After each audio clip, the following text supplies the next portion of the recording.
Syukri Zen, anggota DPRD Palembang yang viral buat laporan polisi, mengaku jadi korban pengeroyokan di SPBU.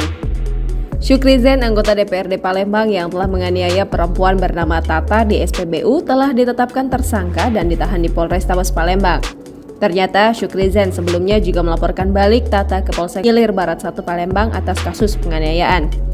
Dan kepada yang bersangkutan, aku juga sudah mohon maaf yang sebesar-besarnya.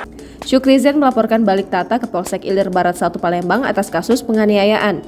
Kapolsek Ilir Barat 1, Kompol Roy A. Tambunan, Kamis 25 Agustus 2022 mengatakan Syukri Zen membuat laporan polisi pada tanggal 18 Agustus 2022. Berdasarkan laporan yang dibuatnya, Syukri Zen mengaku ada teman Tata yang ikut melakukan penganiayaan saat keributan itu terjadi. Laporan tersebut juga turut disertai dengan keterangan saksi dari pihak pelapor dalam hal ini Syukri Zen. Kapolsek mengatakan siapapun orang yang melapor harus diterima, namun untuk tindak lanjutnya dan bagaimana hasilnya akan dilihat berdasarkan penyelidikan. Kapolrestabes Palembang, Kombes Pol Muhammad Ngajib, Kamis 25 Agustus 2022 mengatakan, sejak tadi malam, Syukri Zen telah dijemput dan ditahan di Polrestabes Palembang. Ngajib menjelaskan bukti-bukti yang ditemukan berupa rekaman CCTV SPBU dan video yang beredar dan hasil visum korban. Syukri Zen dikenakan pasal 351 KUHP tentang penganiayaan. Nama Syukri Zen ramai diperbincangkan setelah aksinya menganiaya wanita di SPBU Demang Lebar Daun Palembang. Akibat kelakuannya itu, Syukri Zen terancam dipecat oleh partai asalnya Gerindra.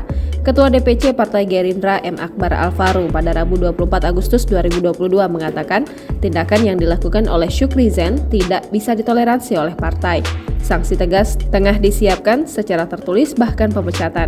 Ia menjelaskan korban Tata sudah dipertemukan dengan Syukri Zen untuk melakukan mediasi. Syukri Zen juga sudah meminta maaf secara langsung dengan korban. Setelah viral, Syukri Zen akhirnya menyampaikan permintaan maaf kepada masyarakat dan korban. Ia menuturkan persoalan ini bermula saat terjadi antrian pengisian BBM di SPBU. Ia hendak membeli Pertamax, sedangkan wanita itu hendak membeli Pertalite. Syukri Zen mengaku tidak bermaksud memotong antrian, tetapi meminta jalan untuk masuk ke antrian Pertamax.